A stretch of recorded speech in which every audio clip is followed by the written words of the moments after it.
everybody, it's Romania Black, and we are on episode 12 of Steins Gate Zero, and I've been actually pretty impatient waiting for this one. I was like, ooh, now that I'm doing like every other weekend for Steins Gate, the cliffhanger, not really a cliffhanger, but the fact that we had a little bit of clues as to who could possibly be behind all of this, the fact that it ended with Maho and the professor leaving the country, the fact that it's now like, what are we gonna do? It has me very intrigued, and I've been keeping up with Geo Knowledge letting me know like which episodes have post-credit scenes. This is one of the post-credit scenes ones, so I'm like, oh, if there's a post-credit scene, it's probably a good episode, so I'm really excited about that. But I want to talk about a few comments before we begin, and about the dub from episode 11 that we watched last time.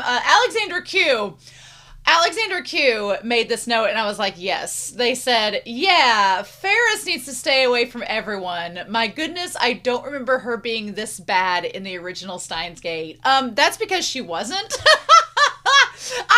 I went back and was like, wait, was Ferris ever this way? No, not really. Like, she teased Okarin, and she went along with his delusions, but she was never, like, overtly sexual or harassing people. So I don't know why Steins Gate Zero decided that that was the angle of humor they wanted to go on. And it's even kind of transitioned into the dub. I'm going to kind of go back and forth with the dub in this intro, but when I was watching the dub, which was earlier this morning, Daru calls Maho like mini Maho, and it's off screen, so it's not like they're matching lip movements. Like, it happens off screen. He did not have to say that in the translation, but he does, and Maho in the English dub goes, please stop calling me that.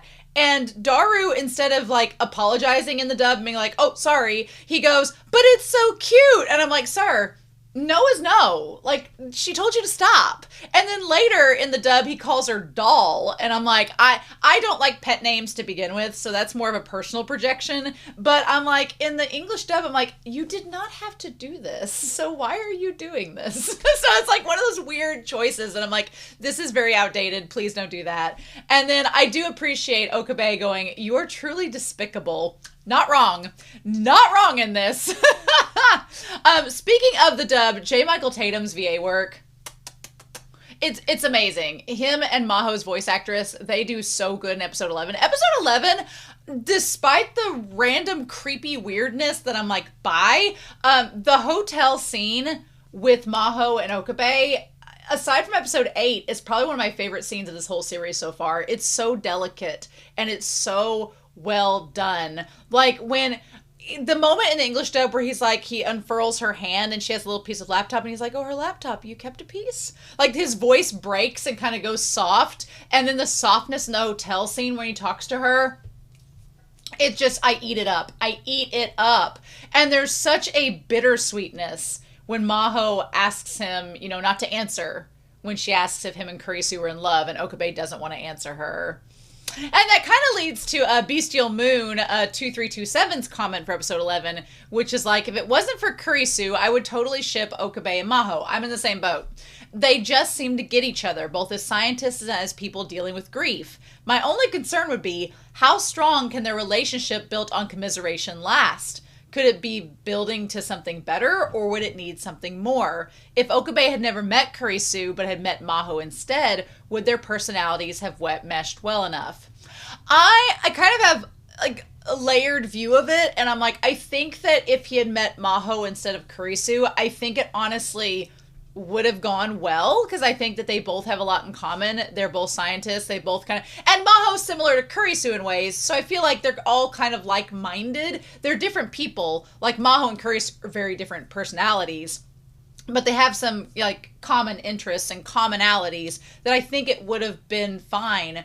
But I do feel, especially after watching the English dub for episode 11, that if Maho and Okabe were to have a relationship, they would have to define something beyond Kurisu as the connector. Because right now, they're kind of like, they get closer and closer because of that connection to Kurisu, but it also is kind of a hindrance, because as they get closer, they both realize that Kurisu is kind of this like off in the wings elephant in the room. Like, are we going to talk about how we both kind of loved her is that a hindrance to our relationship, or do we grow from it? It's leading to all these questions, and Bestial Moon was like, the character work is so good in this series. It really is. Like, when the series decides to get crazy with the character work, I am all here for it. So we'll just have to see how that goes down.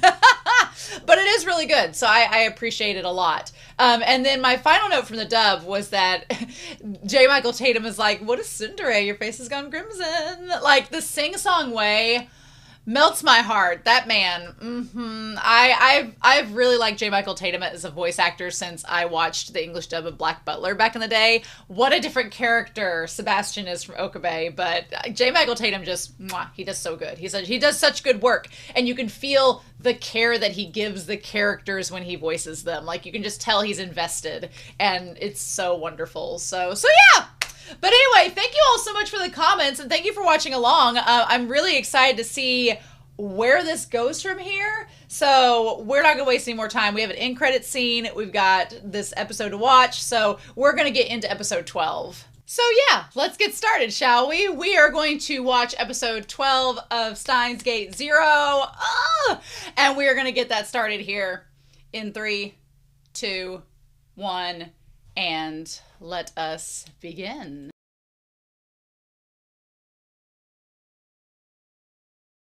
I am really surprised by this series because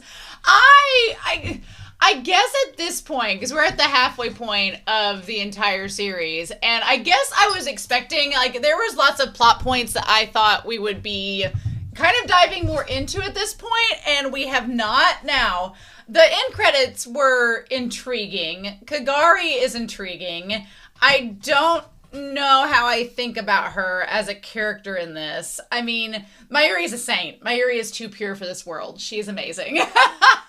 But let's talk about this, because this episode was fine, but I was a little like, I felt like we were spinning our wheels in this episode. Like, there's things that came out that I was like, okay, that's going to be good to know. But I feel like we should be, for being halfway through this series, I feel like not as much has happened compared to Steins Gate, the OG series. And I feel like I said this last time, people were talking about how slow Steins Gate was to start, and I was like, I don't feel that way at all. I feel like Steins Gate set up everything pretty boop, boop, boop. I feel like this series has been a little trickly. It's been like, I feel like there's been stuff happening, but not a lot of progression, and it feels like sometimes we spin our wheels, and I'm like, but when are we going to get into the stuff about the time machines, and when we're going to get into stuff about this? Like, we're halfway through the series, we haven't acknowledged at all Karisu's dad, and we've just barely mentioned the Russians like twice, and we kind of have an idea about these people are looking for Kagari, but then they weren't, and now they aren't, and so it's like, and the stuff with Kagari is all being kept very under wraps, and I'm like, I just don't want us to get to like episode 18 and then it just all be a big rush and all like da-da-da, but I would appreciate a little bit more info as we go, rather than it seems like they're holding all their cards until like the last act. And I'm fine with that. That's okay. It's not exactly my cup of tea. I like getting a little bit more like info as we go, but that's neither here nor there. So anyway, I guess we need to start talking about Kagari and dive into this episode, and do that here in 3, 2, 1. And maybe people are just like waiting until shit hits the fan before they comment, but people were like, when they were really hyping up this series for me, being like, oh, it's gonna get crazy, and I'm like, I've yet to see it get as crazy as Steins Gate. I really haven't. I mean, World War III, imminent World War III, you would imagine would be crazy enough as it is, but we're not seeing that either. My expectations were that we'd be like, time would be moving faster, and we'd be getting closer to like the 15 years later when Okarin sends his previous self the video, and we're like just a few months out from where we started, and not a lot has seemingly happened, but maybe it'll come out that lots of things have been happening behind the scenes. We'll have to see on that one, but regardless, so let's talk Kagari. So Kagari has no idea her parents, isn't that convenient? No idea her parents. Now, in this world line, in this world line, let's keep in mind that in this world line, Kurisu died. She died back at the radio tower. So there is no chance that this girl is Kurisu's biological daughter.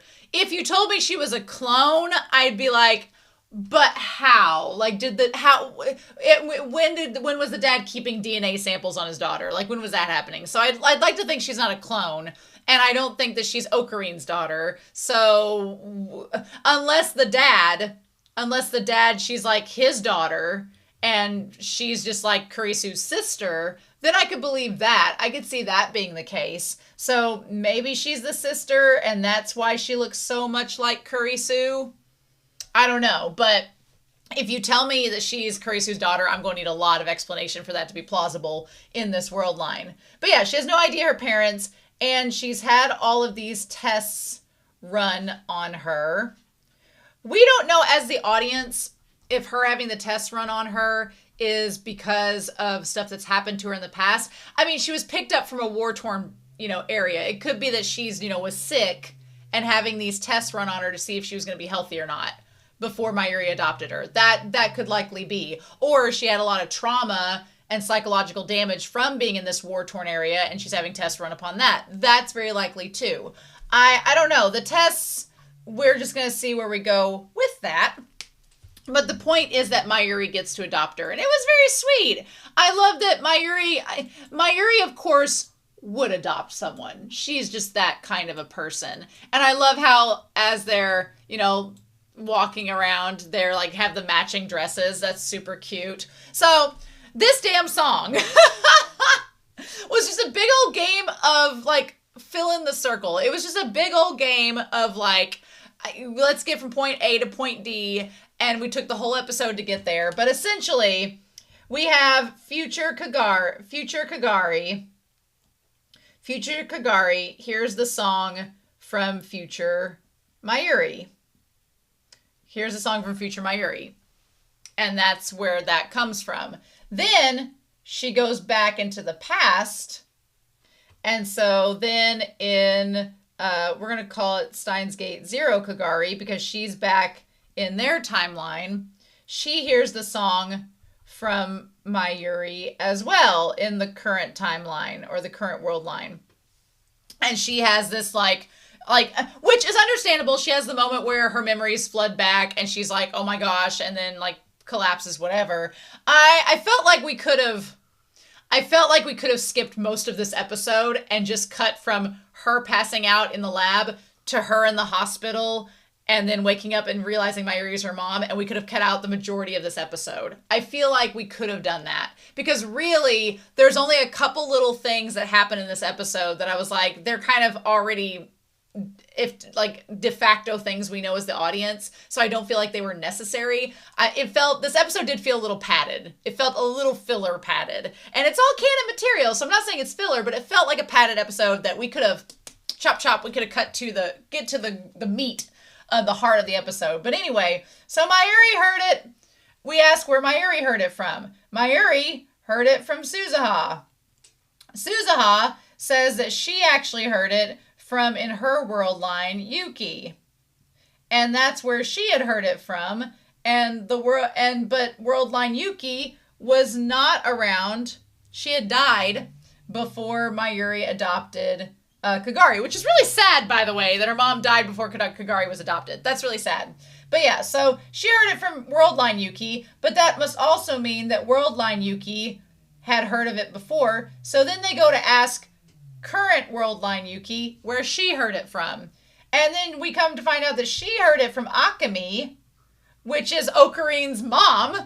Glad we met her in the series. I think I'd heard that their family was grocers, that they ran a grocer, like a grocery store. So her taking baking classes, sure, they probably bake for the grocery store. So that makes sense of her and Yuki taking the same classes. Small world. What a coincidence. But Akemi then says that she heard it from Okarin when he was a kid. And so Okarin's like, well, I don't remember that song. And she's like, yeah, you used to sing it to Mayuri to like make her feel better. And so then we find out that this Okarin sang it to future Mayuri back when they were kids, so that's where that all came from. And so everything kind of just ties together. But then Okarin heard it from, like, he didn't hear it from future Kagari, but he heard it from this world line Kagari when she was trying to escape from whatever the K265 group, 0265 group that had been, like, infiltrating and capturing her. So it just creates this big time loop. It just creates a time loop. And it's cool, and it's fun, and it's neat. I'm curious about this group and why they, one, like, she escaped from them, and she's escaped from them multiple times, apparently, because they found her, and then she escaped again, which is when they find her in this world line. So they're not doing a very good job of keeping her locked up, if that's their intent. But we don't know anything about this group. We don't know. We assume they're Americans. Maybe they're tied to Judy. Maybe they're tied to Yuki. We don't know. We don't know anything at this point. The show's not giving us any concrete evidence or information about them. We just know that Kagari is being targeted for some reason. But Kurisu kind of debunked that a few episodes ago in the Mind Palace with Okarin. So I don't know. This is cool. This is neat. Did we need all of this in one episode just to get back to showing it was a big time loop? I don't know. I don't want to say it's a waste of time, but I was just kind of like, okay. I was kind of just ready to find out something else in it, but that's okay. I do want to take note in this part right here. Like, I do appreciate that the show, like, demonstrates in this war-torn World War III-esque environment, because it's a war-torn place, there's not any, like, infrastructure upkeep. So, like, them going across the train tracks, like Mayuri taking her back, like, they're all the overgrowth and, like, parts of the train, like, stop has come off the railings, nobody's fixed it.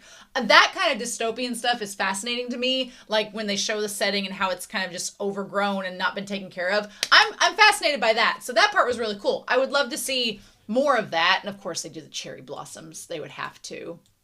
But, yeah, I mean, I think it's neat that Okarin, without realizing it, has created this loop of a song, but it was frustrating because everybody's like, well, if we find out where the origins of that song is, we can find out about her memories. And I'm like, but you know that Mayuri's her mom in the future, so as soon as you heard about her singing the song, that should have been like an open and shut case. Like, oh, she heard it from Mayuri sang in the future. What's the point of finding out the origin of it? You know that she sings it. That's why the memories are coming back. Work with that. Why do you have to go back and... But I know they're scientists. They're trying to trace the origins of it. I get it. I just, again, I felt like it was... This episode's called Mother Goose of Mutual Recursion. It felt like a goose chase. It felt like a wild goose chase, this whole episode. So, what is recursion? What is recursion? I want to know what that means.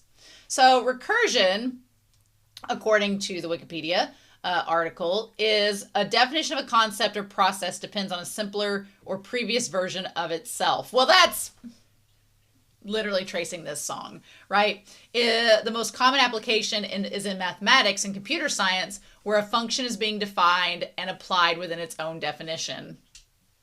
There you go. There you go. I will say that is one thing, and they tie it back to Fibonacci's sequence, so then it's like the big spiral of Fibonacci's sequence, and this is kind of like creates a spiral as well. That's neat. I like that. I like that that's kind of tying back to it all. Nice. Okay. Cool. Neat. We're all for it. Go look up recursion and you can see more of it. I kind of like this series does the titles where the titles explain a concept of the episode. And I like that. I'm glad that this series still does it. I kind of do. Again, I'm a little nostalgic for Steins Gate, where back then, not only would the titles give you a definition of a premise of the episode, but it tied to like something major. You know, I felt like we haven't had that in a while, where the title's tied to something like really major or that we can sense. So anyway, we're going to skip the intro, go back that dang barley tea. So Okabe, we get to see his college life briefly, and we get the generic conversation of, gonna study abroad, we'll keep up the good work and you'll get a chance to do so. It's basically just a setup that Okarin is going to be able to study abroad as long as he continues to do his work. It's weird to see Okarin as a college student actually doing things. It's so weird to see him like not in the lab, but being a legit college student. Cool.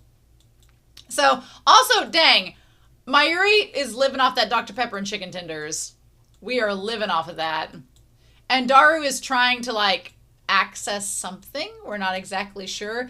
It says, oh, date.com, where to take your date. So I do like the little, like, behind the scenes things where Daru's, like, trying to find a date spot to take Yuki, which is super cute.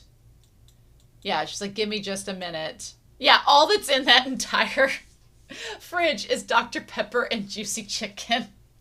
I mean, I get it. I'm kind of the same way. I kind of just stock my fridge with, like, whatever is in there. It's all good.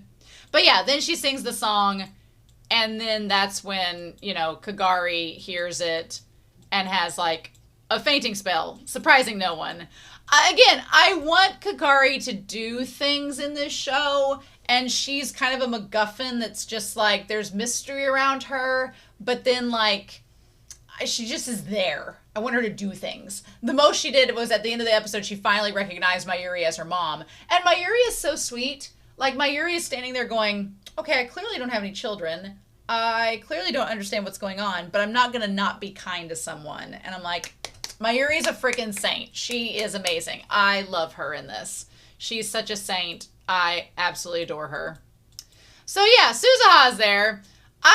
And Suzuha, again, this whole word on the roof, you could have cut this out. All she says is basically, so you're not going to do Steins Gate. And he's like, nope. She's like, then I'm going to go. That's literally the conversation. That's all that happens. Like, she's like, I have nothing else to say. Because they're just like, Kagari's a war orphan. So they do bring up this idea. I don't want to say nothing happens, but we've kind of talked about this in the series already. So it feels a little bit like a repetition. But she's like, I mean, we've already talked about how Mayuri took her under her wing and how important Mayuri is. And then the one thing is, she's like, should Kagari get her memories back? And that is an ethical conversation that is worth having. You know, should she get her memories back? That is a worthy conversation to have. Like, you know, if she gets her memories back, sure, they could find out some things that might be important to know, but in the same vein, like, is it worth it for her to get her memories back? Is that, you know, is that going to be good for her, or is it going to put her in even more distress?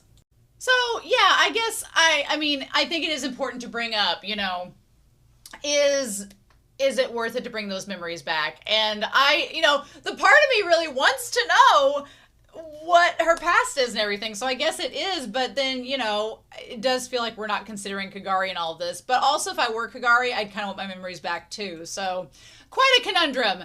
And we do get confirmation that Kagari was 10 years old when she came back in the past. So she should be 22 right now. I don't remember if we established that earlier, but yeah, Kagari, you know, she pulled a gun on Suzuha. So clearly there's some trauma there. And then there was the thing about the voice of her being heard, and then the radio commercial triggered something. So is she a sleeper agent? Was she trained by, like, do the Americans or the Russians want her? Did they train her to be like an assassin? I don't know. There's something going on there, and the show is not wanting to give us any bones. Not at all. Yeah, so Suzuha was just like, we'll take care of Kagari.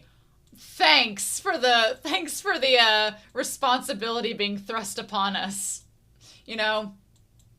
So yeah, so Mayuri went to go cover the rush at the May Queen, and then they ask about the song, and then that leads them to the May Queen to question. Meanwhile, we do have this one little scene with Yuki and Fubuki in them, which, Fubuki, you are not fat. Do not let anyone shame you for gaining some weight in the hospital.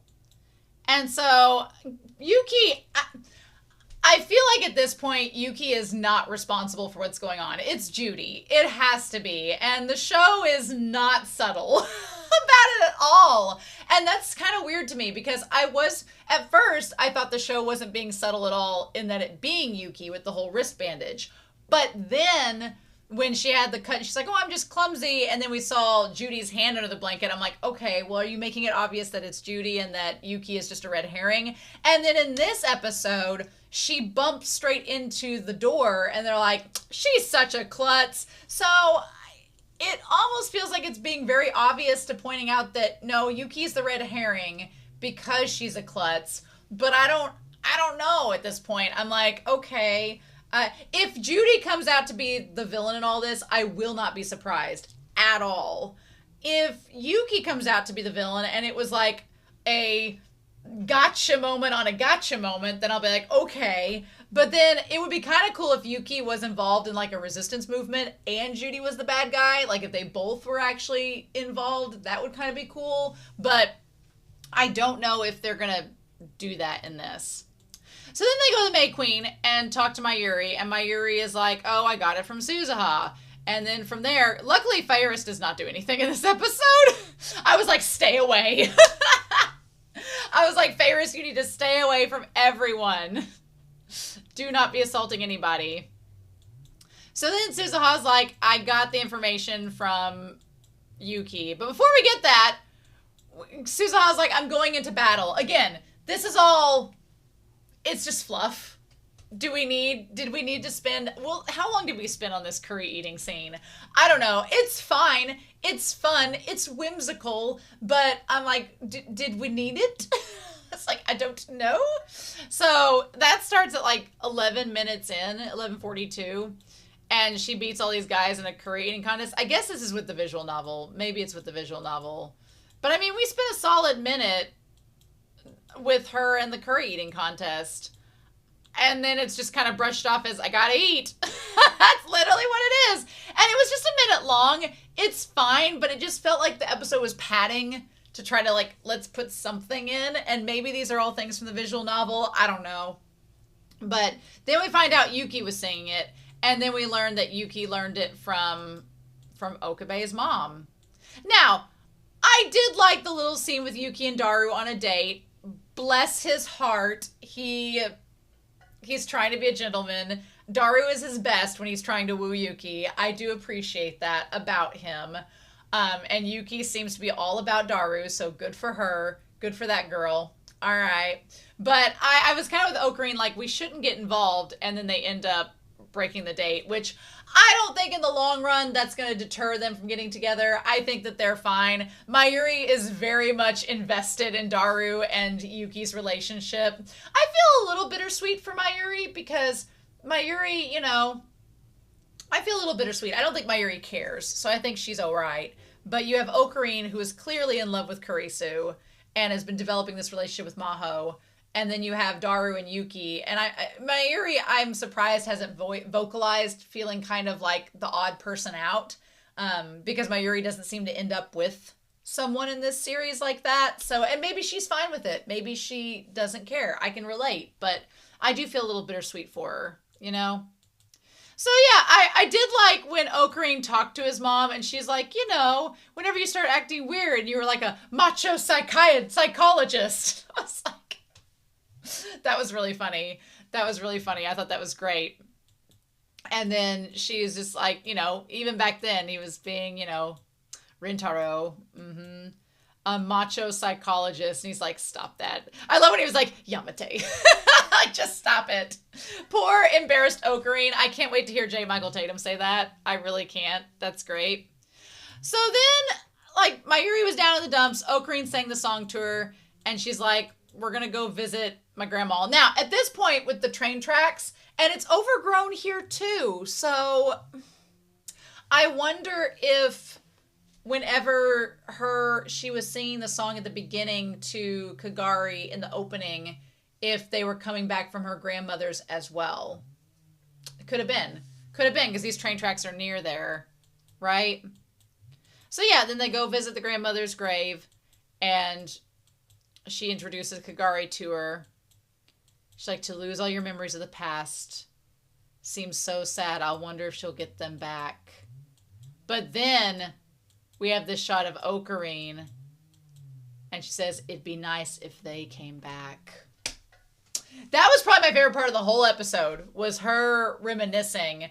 Like, the crazy part is that she knows, like, Mayuri knows Okarin from before all the incidents with Kurisu. Kurisu and her death and Okarin kind of becoming this somber, solemn version of himself it wasn't like he was just being, like Rintaro for like a day before that happened. He'd been having that persona for years to cheer Mayuri up until all this went down. So for her to be like, I want the old Okarin back. I want Okarin Rintaro back. And I want that persona back in my life to help cheer me up. It'd be nice if he came back. I'm like, ooh. I'm like, I don't think he heard her say that, which is so sad. I wish he could have heard her say it. So then they go take cover next to, I don't know what this story is that you have to be under, like you can't be under 20 to go in. I don't know, but there's like the commercial on the radio seems to be the commercial that she heard at Ruka's house, and it kind of like zoned her out. So I don't know why that is, giving her Zoolander like triggers to make her like forget everything, but it has some kind of effect. And it shows her walking around back towards the gravesite. Now, can we talk about how for a brief moment, I was like, show, we don't need to do this. Because one, if that had been Mayuri that jumped in front of the truck instead of Kagari, I doubt they would have jumped out in time because Okarin has freakishly long legs. So we could have set up a whole nother time loop. What if the truck had hit Mayuri and then Okarin would have been forced to use the time leap machine? And then what would he have done from there? Like there was so much that could have happened that I was like, nope. But then he saves her. And again, it's of little to no consequence. Like we could have skipped this entire scene except for the whole like commercial bit. That has some relevance, I'm hoping. But I feel like instead we just got back to her getting to the hospital and realizing that Mayuri's her mom.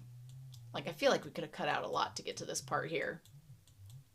And so, anyway, Mayuri's like, what do I do? And Okarin's like, did her memories come back? And she's like, I finally found you. I feel like a lot's being set up with this, though, because, like, she remembers Mayuri, so she's going to remember she's from the future. And is Okarin going to have to tell Mayuri about everything? Like, Okarin's ending up having to tell a lot of people about a lot of things. So, what are we going to do with that? I don't know. I do feel like I'm excited to see where this goes from here. And we didn't get the ED like we used to. Instead, we got the song that they sung, which was really cute. So, then we cut back to her at the train tracks, having escaped from the group, and she meets a young Rintaro who realizes his love of redheads the moment he met her. I'm assuming that this stuff on the train tracks with Kagari happens before he meets Kurisu there as well, and maybe he confuses the two, the movie has such an interesting scene on it. I don't want this to like retcon that, because I wouldn't be happy with that. I don't like the idea of it retconning it. So maybe this happened before then, and he learned the song, and then he met Kurisu later at a different encounter. I don't know. But the end of the episode just shows that while she's sitting there, and she's like, the song of the mom I love, it shows them saying Runaway K6205 has been found. And that's where we end the episode. So I guess they got her back before Kurisu showed up to talk with Okarin with Mayuri. I don't know. I don't know. So interesting indeed.